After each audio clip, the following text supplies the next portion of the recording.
कल हम लोगों ने डेफिनेट इंटीग्रल स्टार्ट कर लिया था और जैसा कि मैंने बताया था कि फर्स्ट टू एक्सरसाइजेज जो हैं वो आपका नॉर्मल इंटीग्रेशन है, केवल उसमें लिमिट लग गई है। तो आपको उसे कैसे सॉल्व करना, उन पर हमने एक दो क्वेश्चन भी समझे थे। मैंने बोला था सबसे इम्पॉर्टेंट इसमें जो है वो प्रॉपर्टी बेस्ड क्वेश्चन होंगे जो आज हम समझने जा रहे हैं। तो सबसे पहले तो हम प्रॉपर्टी जो हैं वो क्या कौन कौन सी होती हैं उनके बारे में डिस्कस कर लेते हैं। तो हेडिंग लगा दीजिए, प्रॉपर्टीज़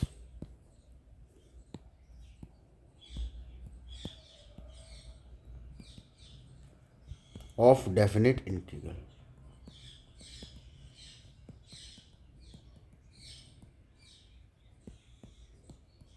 अब इनमें क्या होगा कि कुछ क्वेश्चंस तो आपके हैं जो सिर्फ एक ही प्रॉपर्टी से हो जाएंगे, कुछ क्वेश्चंस ऐसे भी हैं जो जिसमें दो या तीन प्रॉपर्टी लगेंगी, और कुछ क्वेश्चन ऐसे भी हैं जिसमें पांच या छः प्रॉपर्टी पूरी पूरी भी लगती हैं। प्रॉब्लम ये है कि आपको यहाँ पे ये समझना पड़ेगा और प्रैक्टिस करनी पड़ेगी कि कौन सी प्रॉपर्टी कब लगानी है और उसका क्या फ़ायदा है, ये समझना पड़ेगा। अब दिक्कत ये है कि इनमें आप जैसे जो मैं बताऊंगा वो तो आपने कर ही लिया, इसके अलावा नए क्वेश्चंस आते हैं और उनमें प्रॉपर्टीज़ कौन सी लगेंगी ये आपको खुद सोचना पड़ेगा। तो ये तभी समझ में आएगा जब आपने क्वेश्चंस के रीज़न समझ लिए होंगे। ठीक, तो मैं कोशिश करूँगा कि ये चीज़ें समझ में आए आपके और उन्हीं के हिसाब से हम अपना आगे बढ़ाएंगे। लेकिन पहले हम प्रॉपर्टीज़ को डिस्कस कर लेते हैं कि बेसिकली प्रॉपर्टी क्या कहना चाहती है। ठीक है, तो देखिए पहली प्रॉपर्टी आपको बता रहा हूँ मैं, limit a to b f x d x equal to a to b f t d t. इसका कहने का क्या मतलब है, अगर मैंने दोनों साइड f लिया हुआ है इसका मतलब फंक्शन सेम है, लिमिट भी सेम है इंटीग्रेशन की। ठीक है, केवल डिफरेंस आ रहा है उसके एक मतलब वेरिएबल में, तो x है या t है। इसका मतलब दोनों इक्वल होंगे। जैसे मान लो मैंने आपको बोला 0 to π/2 साइन एक्स, आप इसको सॉल्व कर लो, और 0 to π/2 sine t d t को सॉल्व कर लो, सेम आंसर देगा और दोनों आपस में इक्वल है। ठीक है, तो आप इस ये लिखो या ये लिखो, एक ही बात है, इनकी इस प्रॉपर्टी का यही मतलब है कहने का। ठीक है, कब लगेगी वो तो बाद में बात करेंगे। सेकंड प्रॉपर्टी पे आते हैं। हमने लिखा a to b f x d x equal to minus b to a f x d x. ये भी एक अब है, जैसे हमें कोई लिमिट दी जाती है किसी क्वेश्चन के अंदर और हमको उसको रिवर्स करने का फ़ायदा है, तो फिर हम ये वाली प्रॉपर्टी का यूज़ कर सकते हैं। रिवर्स करने का मतलब हमें वहाँ पे क्वेश्चन की ज़रूरत है, हमारे क्वेश्चन की, कि हम उसे रिवर्स करके अगर लगाएं तो हमें बेनिफिट होगा क्वेश्चन में, तो तब हम ये प्रॉपर्टी वहाँ लगा देंगे। ठीक है, इसमें भी ये ऐसे समझ लो, जैसे मान लो मैंने आपको बोला 0 to 1 F x d x, या कोई क्वेश्चन ही उठा लेते हैं मतलब इस टाइप का। जैसे मैं समझा देता हूँ, मान लो हम इसको सॉल्व करते हैं, तो हमने इसको सॉल्व किया, एक नया फंक्शन बना, लिमिट ए टू बी आ गई। फिर मैंने क्या बताया था, पहले upper limit minus lower limit. अब हमने इसमें से एक माइनस कॉमन ले लिया, तो फाई ए माइनस फाई बी। अगर हम इसको रिवर्स करें तो ये ऐसा बन जाएगा, अगर हम इसको भी रिवर्स करें तो ये कुछ ऐसा बन जाएगा। तो यही कहने का मतलब है कि आपको इस प्रॉपर्टी का यूज़ जो है ना वो कन्वीनियंस के हिसाब से करना पड़ेगा, वो मैं बताऊंगा कब कहाँ कन्वीनियंट है। ठीक, थर्ड वाले पे चलते हैं। अच्छा, बुक में ये ध्यान रखना कि प्रॉपर्टीज़ का कोई ऑर्डर नहीं है कि फर्स्ट, आपको वहाँ पे जो एग्ज़ाम में भी लिखोगे ना तो पूरी प्रॉपर्टी लिखनी है, ये नहीं लिख सकते कि by third property by fourth property.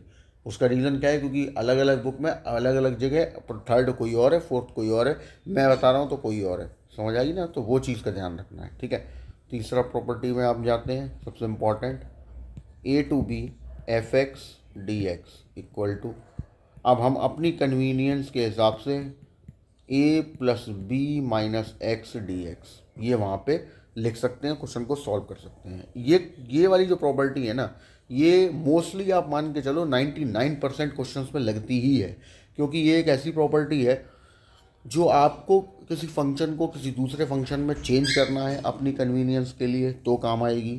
ठीक है, चीज़ों को अपने हिसाब से मैनिपुलेट करने में मैं इसका भी पॉइंट बताऊंगा कि ये कहाँ लगेगी। तो हम इसको प्रॉपर्टी को कब लगाएंगे वो मैं बताऊंगा आपको कि कैसे और कब लगानी है, क्या फ़ायदा है इसके। फिर प्रॉपर्टी 4 आ गई, a to b f x d x equal to a to c f x d x plus c to b f x d x. ये वाली property most of the time modulus function, greatest integer function, fractional part function, smallest integer function, इस type के questions को solve करने में लगती है। या ऐसा हो कि कोई फंक्शन स्प्लिटेड हो 2 या 3 पार्ट में और उसमें हमें इंटीग्रेशन करना है, फिर इंटीग्रेशन दिया हो निकालने को, तो वहाँ पे भी हम ये प्रॉपर्टी का यूज़ करते हैं। ठीक है, तो इनका तो सर्टेनिटी है, हमें मालूम है कहाँ लगनी है। नेक्स्ट आ गई आपके पास minus a to a f x d x equal to, यहाँ पर 2 केस हैं। पहला 2 into zero to a f x d x और दूसरा ज़ीरो। ये तब होता है जब आपका f x is even function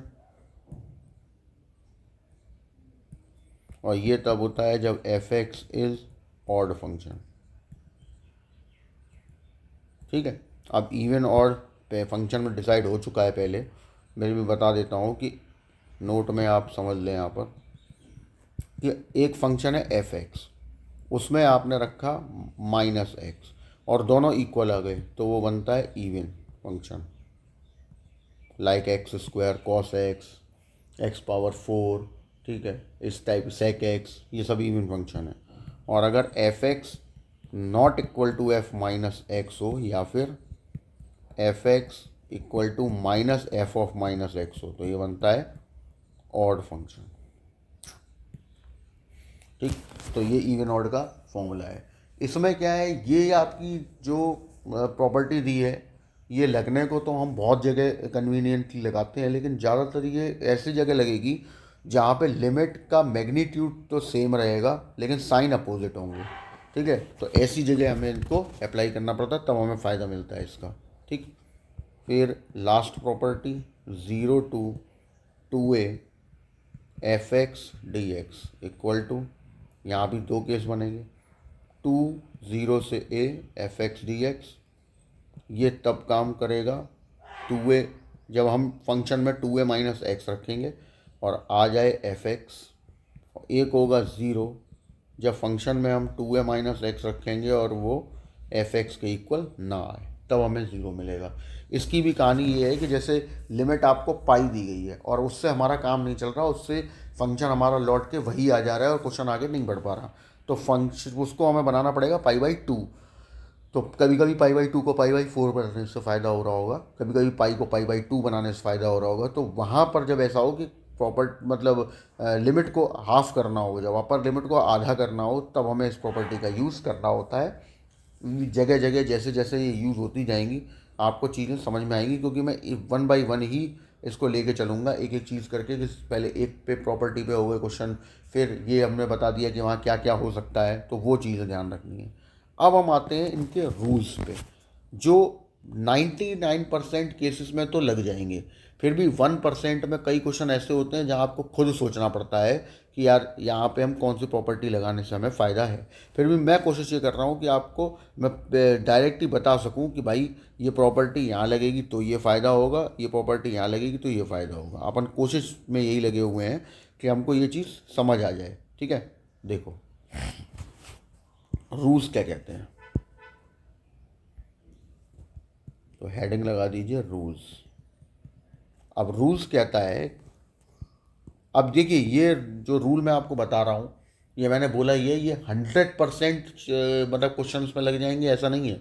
ये रूल 99%, 98% के क्वेश्चंस में लगेगा ही लगेगा कि जब ये रूल लग रहा होगा तभी ये प्रॉपर्टी इस्तेमाल करनी है। तो उस बारे में बात हो रही है। जैसे if an integration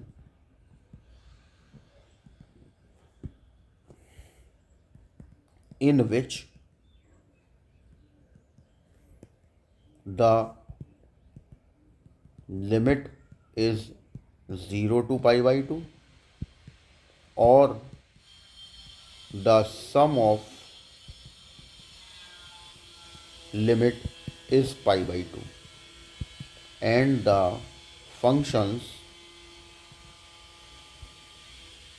are sin x, cos x, tan x, cot x or their any power.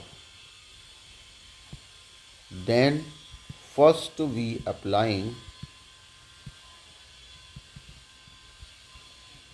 a to b fx dx equal to a to B f a plus b minus x d x. यानी कि इसमें कहा गया है कि अगर आपके पास integration की लिमिट 0 से π/2 है या फिर सम लिमिट का जो सम है वो लिमिट 0 से उनका सम π/2 है, तो हम ऐसे केसेस में जो यहाँ पे फंक्शन हमें sine x cos x tan x cot x दिए हुए हैं या फिर इनकी कोई पावर दी गई है, ठीक है, मतलब ज़रूरी नहीं साइन एक्स हो, साइन एक्स स्क्वायर एक्स हो, साइन क्यूब एक्स हो, साइन एक्स की पावर हाफ हो, साइन एक्स की पावर 3/2 हो, इस टाइप के पावर आपको दिए गए हों और ये फंक्शंस आपको वहाँ मिल रहे हैं और they are connected to each other, कि साइन है तो कॉस भी है साथ में, टेन है तो कॉट भी है साथ में, या केवल टेन है तो हम उसको चेंज कर लेंगे साइन कॉस में, केवल कॉट है तो हम उसको कॉस अपॉन साइन में चेंज कर लेंगे। मतलब ये आपस में इंटरेक्ट हो रहे हो साइन कॉस के साथ, टेन कॉट के साथ, लिमिट 0 से π/2 हो या उनका सम π/2 हो।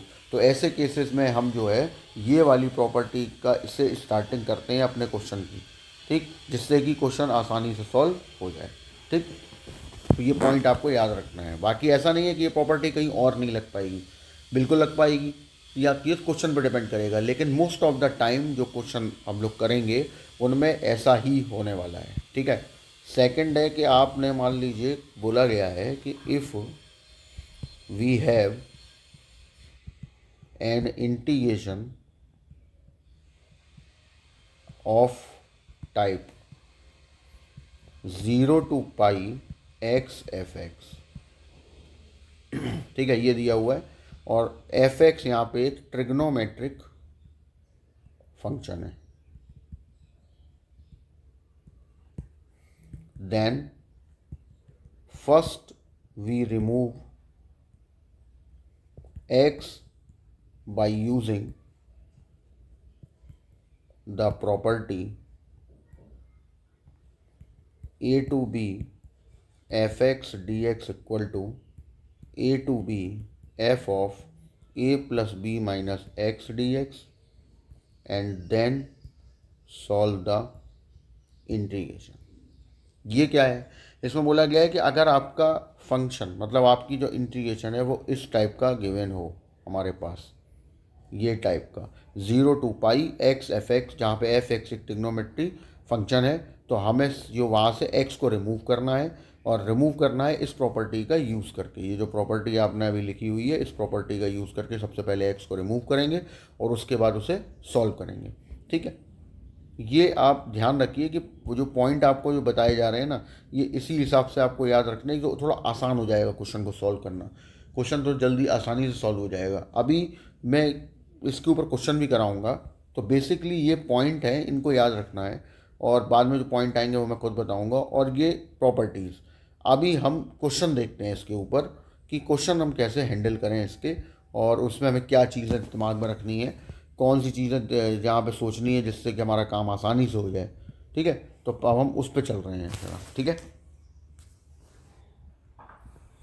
16C एक्सरसाइज में आइए। अब 16C एक्सरसाइज में हम सबसे पहले क्वेश्चन नंबर फर्स्ट से स्टार्ट करेंगे और क्वेश्चन नंबर 18 तक जाएंगे। ये सारे क्वेश्चन एक ही मेथड पे बेस्ड हैं और ये जो फर्स्ट आपने अभी जो रूल लिखा हुआ था ये वाला, ये इस पे बेस्ड क्वेश्चन होंगे, फर्स्ट वाला रूल जो आपने लिखा हुआ है, ठीक है। तो देखिए करते हैं, और बहुत आसान क्वेश्चन है ये, ठीक है। अभी देखो कैसे होना है। जैसे मैंने क्वेश्चन नंबर फर्स्ट लिया, सबसे पहला काम तो आप इसमें जो आइलेट फॉर्म में करते थे वो यहाँ करेंगे कि आप आई ले लेंगे 0 to π/2 लिमिट अपना cos x dx upon sine x plus cos x. अब देखो थोड़ा डिस्कशन कर लेते हैं इस बारे में कि हम इस क्वेश्चन को और कोई मेथड से कर सकते हैं, बिल्कुल कर सकते हैं। यहाँ पर क्या है कि हमको ये क्वेश्चन इंटीग्रेशन का मिला। अब अगर ये प्रैक्टिस में है, आपको पता है तो ठीक, वरना दिमाग में सबसे पहले छूटते ही आएगा कि चलो इंटीग्रेशन करते हैं इसका। अब इंटीग्रेशन में प्रॉब्लम यहाँ पे क्या है कि जो डिनोमिनेटर आपको दिया उसमें प्लस आ रहा है, तो आपको सबसे पहले वो डिनोमिनेटर वहाँ से रिलीज़ कर देना, हटा देना है, तभी हम कुछ कर पाएंगे। तो जैसे मैं एक नॉर्मल तरीके से कर रहा हूँ क्वेश्चन को, अभी बहुत ध्यान से समझना बस, ठीक है। मैंने क्या किया, मैं पहले इसको सॉल्व करूँगा और थोड़ा दिमाग लगेगा ही लगेगा। तो देखो ज़रा, जैसे सपोज़ हमने एक √2 का मल्टीप्लाई किया, एक √2 का डिवाइड किया ब्रैकेट के अंदर।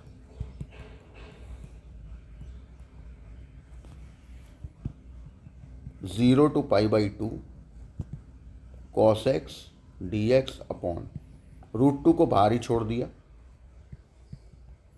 साइन x, और इसको तो ऐसे ही लिख दिया, 1/√2 को हमने लिखा cos π/4, cos x को छोड़ दिया, 1/√2 को लिखा sin π/4, i इक्वल टू 1/√2 बाहर, 0 to π/2 cos x dx upon sine π/4 plus x.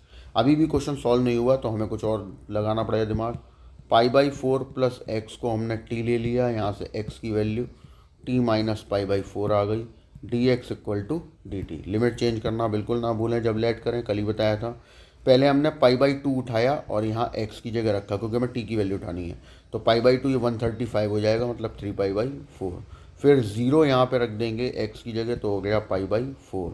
यहाँ आ गया cos t माइनस π/4, यहाँ dt, और यहाँ पे आ गया sin t।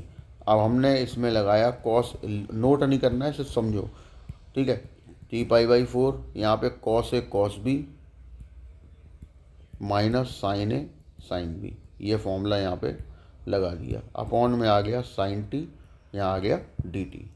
सॉल्व किया, π/4, 3π/4, cos t divide by sine T, और cos π/4 की वैल्यू 1/√2, यहाँ sin t divide by sine T, और sin π/4 की 1/√2 ब्रैकेट dt। 1/√2 बाहर गया, 1/2 बना देगा, π/4, 3π/4 ब्रैकेट पहला वाला cos t upon sine T dt। Second वाले में, उसमें तो साइन टी कैंसिल ही हो गए, तो π/4, 3π/4, और यहाँ पे आ गया dt। फिर i इक्वल टू 1/2, यहाँ पे नीचे जो डिनोमिनेटर में साइन टी उसका डिफरेंशिएशन ऊपर मिल रहा है तो लॉग में आ गया, लिमिट 3π/4, यहाँ आ गई π/4, यहाँ पे आपका आ गया t, limit 3π/4 π/4, i equal to 1/2, value रखी log cos 3π/4 minus log cos π/4, ठीक, माइनस 1/2, 3π/4 माइनस π/4। अब इसको सॉल्व करेंगे और अपना आंसर ले आएंगे, और आंसर भी करेक्ट आ जाएगा, आ सकता है, नहीं आ सकता, कुछ पता नहीं, ठीक। और लेंथी हो गया, अननेसेसरी, वो अलग। तो अब प्रॉपर्टी यहाँ पे क्या करेगी, मेरा बेसिक मेन था कि आपको ये समझना है, ठीक है, कि ये ऐसे ऐसे भी सॉल्व किया जा सकता है, और भी मेथड हो सकते हैं, लेकिन सवाल ये है कि हमें एग्ज़ाम में अपनी प्रॉब्लम को बढ़ाना नहीं है, कम करना है। तो प्रॉपर्टी यहाँ पे क्या करेगी, तो देखो अब प्रॉपर्टी यहाँ पे क्या करती है और कैसे आसानी से हम इस चीज़ को हैंडल कर लेते हैं, वो हम यहाँ पे देखने वाले हैं, ठीक है।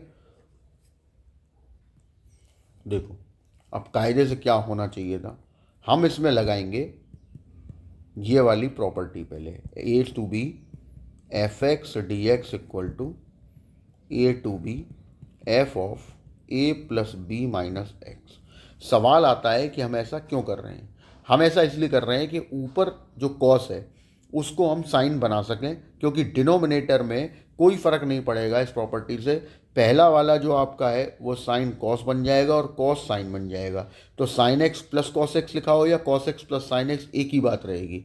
तो यहाँ फ़र्क केवल न्यूमरेटर में पड़ेगा और उससे हमें होगा फ़ायदा देखते हैं क्या होता है। पहले प्रॉपर्टी लगाओ, 0 टू π/2 हमने यहाँ पे x की जगह रखा, π/2 plus 0 minus x d x upon में sine π/2 plus 0 minus x cos π/2 plus 0 minus x. Solve किया। अब देखो जीरो का तो कोई सेंस बन नहीं रहा, तो cos 90 minus theta π/2 minus x, तो क्या बन गया साइन एक्स। अपॉन वाले में ये बन गया कॉस एक्स और ये बन गया साइन एक्स, इक्वेशन 2। अब हम क्या करेंगे, equation first plus equation second दोनों को ऐड कर देंगे। तो लेफ्ट में 2i हो गया, 0 से π/2 cos x d x upon sine x plus cos x, 0 to π/2 sine x d x upon cos x plus sine x. फ़ायदा, दोनों से इंटीग्रेशन आ गया कॉमन, डिनोमिनेटर दोनों का सेम है, तो sign x plus cos x, ऊपर बन गया cos x plus sine x, क्योंकि एलसीएम सेम ही आ रहा है, कैंसिल हो गए। तो आप देखिए कितनी आसानी से क्वेश्चन सॉल्व हो गया। तो प्रॉपर्टी यही करेगी, ठीक, आपको क्वेश्चन को जो बहुत टिपिकल हो रहा था या सॉल्व ही नहीं हो रहा था उसको बहुत आसानी से सॉल्व करके आपको पकड़ा देगी। देखिए हो गया। क्या किया हमने, सबसे पहले प्रॉपर्टी यूज़ की, ये वाली प्रॉपर्टी यूज़ करके इक्वेशन 2 बनाई, इक्वेशन 1 और 2 को ऐड कर दिया, ऐड करके जैसे ही ऐड किया न्यूमरेटर डिनोमिनेटर से कैंसिल हो गए और आपको मिल गया आपका आंसर। अब ये जो मैंने अभी रूल लिखाया था ये यहाँ पढ़ो जरा क्या था। If an integration in which the limit is 0 to π/2 और the sum of the limit is π/2 and the functions are sin x cos x tan x cot x are or their any power, then first we applying this property. वही हमने किया है। Limit 0 से π/2 थी, cos sine connect थे, तो हमने property वाली यूज़ करी, इक्वेशन 2 बनाई, इक्वेशन 2 और 1 को ऐड कर दिया and you got your answer. ठीक, एक और क्वेश्चन करते हैं। अब इसमें ये सब क्वेश्चन देखिए एक ही जैसे ही हैं। अब यहाँ कोई पावर आ जाए तो क्या हो जाएगा, तो कुछ नहीं है, सिंपल तरीके से होगा। जैसे मान लो मैंने क्वेश्चन सपोज लिया क्वेश्चन नंबर 6, क्योंकि आप देख सकते हैं 6 तक पावर ही चेंज हुई है और तो कुछ चेंज हुआ नहीं है। तो हमने लिया let I equal to 0 to π/2 cos power 1/4x dx sine power 1/4x cos power 1/4x। ठीक, इक्वेशन नंबर 1 आ गई। यहाँ पे हमने पहले प्रॉपर्टी लगाई ये वाली, a to b f x d x, a to b f of a plus b minus x d x use की, 0 to π/2, यहाँ आ गया आपके पास cos π/2 plus 0 minus x whole power 1/4 upon sine π/2 plus 0 minus x whole power 1/4 plus cos π/2 plus 0 minus x whole power 1/4। 0 to π/2 cos 90 minus theta is sine theta, तो sine x की power 1/4, यहाँ आ गया कॉस एक्स की power 1/4, यहाँ आ गया sine x की पावर 1/4, इक्वेशन 2। अब इक्वेशन 1 और 2 को हमने कर दिया add, equation first plus second, left हो गया 2i, राइट में लिमिट कॉमन, डिनोमिनेटर दोनों के सेम होंगे, क्योंकि इस वाले जो अभी इक्वेशन 2 है उसमें है कॉस प्लस साइन और ऊपर इक्वेशन 1 में sine plus cos which is same. तो ऊपर क्या आ गया cos x power 1/4 plus sine x power 1/4 d x, पूरे कैंसिल हो गए। ये ऐड ही इसीलिए करते हैं कि कैंसिल हो जाए।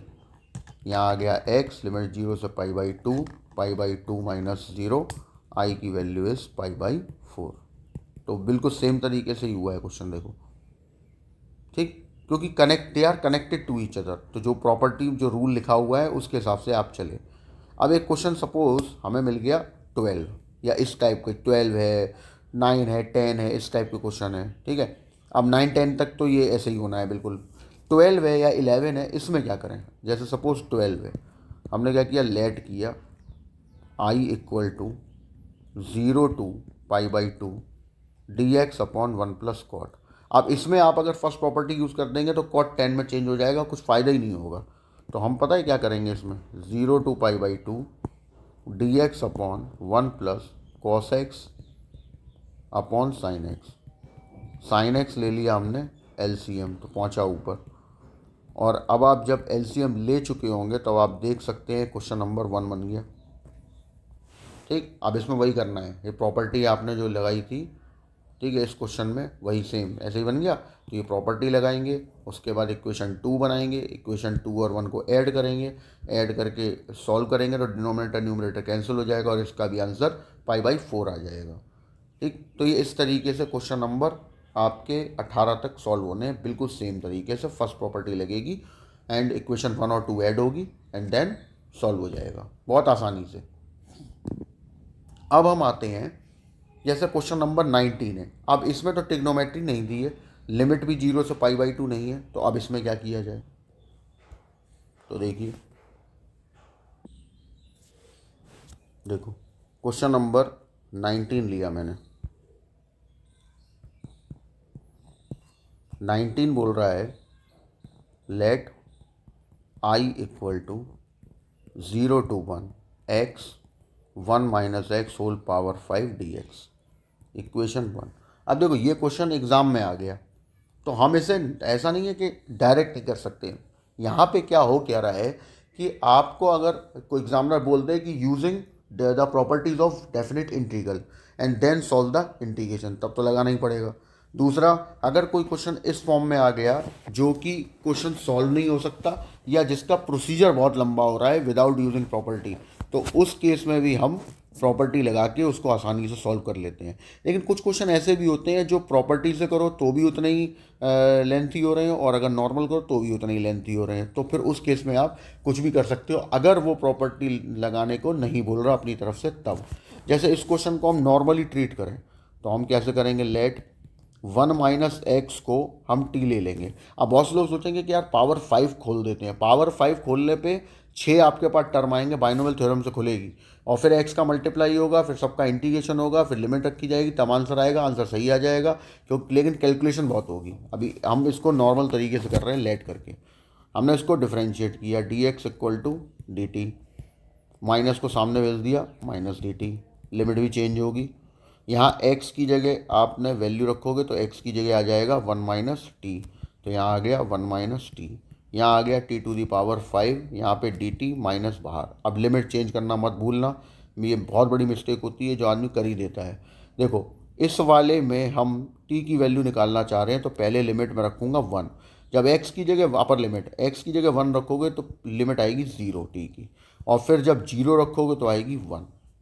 ठीक, अब उसने ये एक कम से कम एक प्रॉपर्टी तो लगानी होती है अगर आप प्रॉपर्टी सोच रहे हो, और नॉर्मल सोच रहे हो तो कोई इशू नहीं है उसमें। हम प्रॉपर्टी अभी लगा ही नहीं रहे, माइनस बाहर 1 से 0 t⁵ माइनस t⁶ अंदर मल्टीप्लाई कर दिया और अब हमने इंटीग्रेशन कर दिया, t⁶ t⁵ 1 से 0 हो गया, माइनस यहाँ आ गया दोनों में पहले अपर लिमिट 0 फिर लोअर लिमिट, तो ये आ गई लोअर लिमिट। सॉल्व किया तो देखिए ये माइनस इस माइनस से न्यूट्रलाइज हो जाएगा, प्लस हो गया। इसको हमने एलसीएम लेकर सॉल्व किया तो आंसर आ गया 1/42। तो ये तो नॉर्मल तरीका हुआ। ठीक, अब आते हैं हम प्रॉपर्टी से, 0 to 1 x 1 minus x whole power 5। अब इसमें हमने क्या किया, ये वाली प्रॉपर्टी यूज़ की, since a to b f x d x equal to a to b f of a plus b minus x, जिसका अभी हम यूज़ करके आए हम उसी को लगा रहे हैं। i इक्वल टू 0 to 1, यहाँ आ गया 1 plus 0 minus x, property use कर रहा हूँ मैं, यहाँ आ गया 1 plus 0 minus x whole power 5 d x. 0 to 1 1 minus x, यहाँ 1 माइनस 1 प्लस एक्स, 1 से 1 cancel, 0 to 1 1 plus x x⁵ dx। अब देखिए ये बिल्कुल वैसा ही बन गया जैसा हम नॉर्मल तरीके से अभी सॉल्व करके आए थे यहाँ पे, बट यहाँ माइनस बन रहा था हमारे में, वो प्लस बन रहा है। नहीं, यहाँ पर भी सॉरी माइनस ही बन रहा है, नॉट प्लस, यहाँ पर भी माइनस ही है। सेम प्रोसीजर हो गया, बस वहाँ आपने लेट करके किया था, यही काम यहाँ प्रॉपर्टी से कर दिया है, देखो ठीक है ना, सेम हो गया, इसको देख लो, ठीक है। अब इसको सॉल्व कर लीजिए। अब आप सोचोगे क्वेश्चन 1 बना के क्वेश्चन 2 बना के हमने ऐड क्यों नहीं किया। देखो वहाँ ऐड करने से फ़ायदा ये हो रहा था, न्यूमरेटर से डिनोमिनेटर कैंसिल हो रहा था। यहाँ अगर हम ऐड कर भी देंगे तो हमें कोई फ़ायदा नहीं है, नुकसान ही है। तो अब ये एक्सचेंज हो चुका है, मतलब ये लिखो या ये लिखो, एक ही बात है, क्योंकि आप प्रॉपर्टी लगा के अब नेक्स्ट उस पर पहुँच गए हो। अब इसको सॉल्व कर लो। मल्टीप्लाई किया, एक्स की power 5, x to the power 6, ये हो गया एक्स टू दी पावर 6/6, ये हो गया x to the power 7/7, 0 to 1, 1/6, 1/7, answer is 1/42। तो आप देख सकते हैं ये प्रॉपर्टी से हुआ है और ये विदाउट प्रॉपर्टी हुआ है, दोनों सही हैं, आप दोनों से कर सकते हो। लेकिन शर्त यही है कि आपको ऐसा ना हो कि उन्होंने बोल दिया हो कि भाई प्रॉपर्टी से ही करना है, ठीक है। अब आओ क्वेश्चन नंबर 20। अब ये भी आप दोनों मेथड से कर सकते हो, या तो लेट करके करो या प्रॉपर्टी से। मैं बोलूँगा आप प्रॉपर्टी से करो, यही वाली प्रॉपर्टी लगेगी यहाँ पर और उससे सॉल्व होगा। क्लियर है। तो इस वीडियो को हम यहीं पे एंड कर देते हैं, ठीक है, क्योंकि अभी यहाँ के बाद फिर हम आगे नेक्स्ट प्रोसीजर पे जाएंगे, नेक्स्ट क्वेश्चंस पे जाएंगे। और इसमें हम अभी इस वाले मतलब जो प्रॉपर्टी चल रही है तो सब में ही लगेगी लगभग लगभग, ठीक है। तो अभी हम इसी का डिस्कशन कर रहे हैं कि हम यहाँ पे ऐसा क्यों करेंगे, फ़ायदा क्या होगा, ठीक है, उसको सॉल्व कैसे करेंगे, वो सब बातें ही कर रहे हैं अभी हम। लेकिन आप थोड़े से क्वेश्चन में चेंज आएगा आपके, कि एक थोड़ा क्वेश्चन अभी तो क्या था कि आपको फर्स्ट प्रॉपर्टी, ये प्रॉपर्टी लगाई आपने, फर्स्ट इक्वेशन थी, सेकंड इक्वेशन से ऐड की और सीधा आंसर मिल गया। अभी क्या होगा, सीधा सीधा कुछ नहीं होगा, थोड़ा सा मैनुपुलेट होगा। तो वीडियो ख़त्म करने से पहले मैं एक क्वेश्चन डिस्कस कर लेता हूँ ऐसा, फिर इसके बारे में डिटेलिंग कल करेंगे। लेकिन आपका काम क्या रहेगा, आप 20 तक जितने भी क्वेश्चन है सब एक बार सॉल्व जरूर करिए, जिससे कि आपकी खुद की प्रैक्टिस हो। तो एक क्वेश्चन मैं आपको लेके देता हूँ, देखो ज़रा ध्यान से।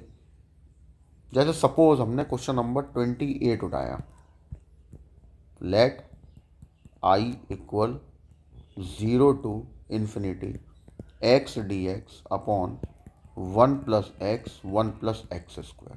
अब ये क्वेश्चन एग्ज़ाम में आ जाए, ठीक, तो और प्रैक्टिस नहीं है तो आप किसी सूरत में भी पहचान नहीं पाओगे कि हम इस क्वेश्चन में करें क्या।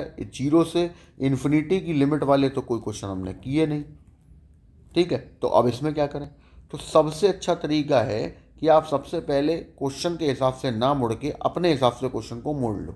हम यहाँ पर x = tan थीटा लेट कर लेते हैं, ये भी काम एक्सपीरियंस से ही होगा, ठीक। अब सब चीज़ें चेंज होंगी, यहाँ आ गया tan थीटा, यहाँ आ गया sec² थीटा डी थीटा, यहाँ आ गया 1+tan थीटा, यहाँ आ गया 1+tan² थीटा। अब ज़रा लिमिट चेंज करो, जब आपने इन्फिनिटी वाली लिमिट को x की जगह रखा तो tan थीटा में इन्फिनिटी किसकी वैल्यू होती है, π/2 की, ये π/2 आ गया। और 0 जब लोअर लिमिट को रखा आपने तो 0 ही रहेगा। अब यहाँ देखो 0 to π/2 tan theta sec² theta d theta upon 1+tan theta, 1+tan² is nothing but sec², cut गए। अब हमने इसको tan थीटा को साइन अपॉन कॉस में खोल लिया, sine theta upon cos theta, यहाँ पे भी sine theta upon cos theta d theta, 0 to π/2, LCM लेके सॉल्व कर दिया।